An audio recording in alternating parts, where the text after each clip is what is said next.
तर नमस्कार मंडळी, श्री स्वामी समर्थ सर्वांना.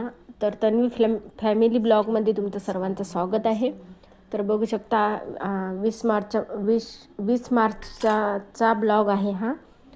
तर 20 मार्चला तर तुम्हाला माहीतच असेल, तुम्ही जर व्हिडिओ बघितला असेल तर, की माझ्या प्रतीकचा बड्डे होता आणि स्वामी समर्थ महाराजांचा प्रगट दिन होता. तर मग सकाळी सकाळी मी सर्व कामं वगैरे आटपून झाडून वगैरे आंघोळ वगैरे करून सकाळी मी असा स्वामींचा अभिषेक करून घेतला होता.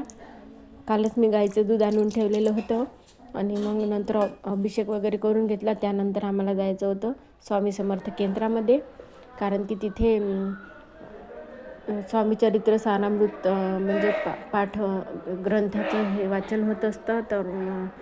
तर मग अध्याय होत असतात. तर तिथं गेलो होतो आम्ही आणि मग तिथं गेल्यानंतर म्हणजे तिथं गेलो होतो हे बघू शकता. मी सकाळी तन्वी आणि मी घेतली होती, तो खूप गर्दी होती आणि वाचन पण केलं मी. आणि त्याच्यानंतर आरती झाल्यानंतर प्रसाद वगैरे घेऊन आम्ही निघालो होतो तिथून. तर 1 वाजता आम्ही घरी आलो. त्याच्यानंतर मी स्वयंपाक वगैरे केला.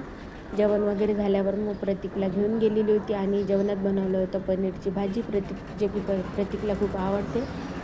पनीरची भाजी, भात आणि चपाती असं होतं आज जेवणामध्ये. आणि गोड काही बनवलं नव्हतं, कारण की कालची गुढीपाडवा होती, म्हणजे गुढीपाडवा होती आदल्या दिवशी, म्हणून काही बनवलं नव्हतं गोड.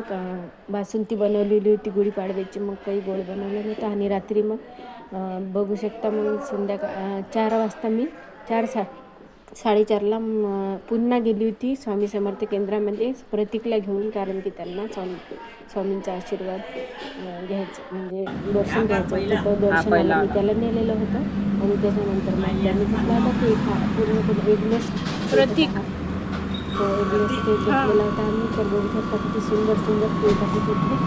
आणि म्हटलं चला तुमच्यासोबत पण शेअर करा. आणि पेस्ट्रीज वगैरे बघा किती सुंदर आहे. आणि तुम्हाला यातली कोणती पेस्ट्री आवडते ते मला कमेंट्समध्ये नक्कीच सांगा. आणि प्रतीकला बड्डेच्या शुभेच्छा द्यायला मात्र विसरू नका. तर तन्वीनी, सर्वांनी, बाबांनी, आईंनी, मी आणि ओवाळून घेतलेलं आहे. आणि अशा प्रकारे प्रतीकचा बड्डे झालेला होता. असंच आम्ही घरातल्या घरामध्ये बड्डे बनवत असतो. आणि बाबांनी प्रतीकला ड्रेस घेतलेला होता. तर तो ब्लॉग तुम्हाला लवकरच मी शेअर करणार आहे तुमच्यासोबत. तर हा मिनी ब्लॉग कसा वाटला ते कमेंट्समध्ये नक्कीच सांगा. तर बाय सर्वांना. श्री स्वामी समर्थ.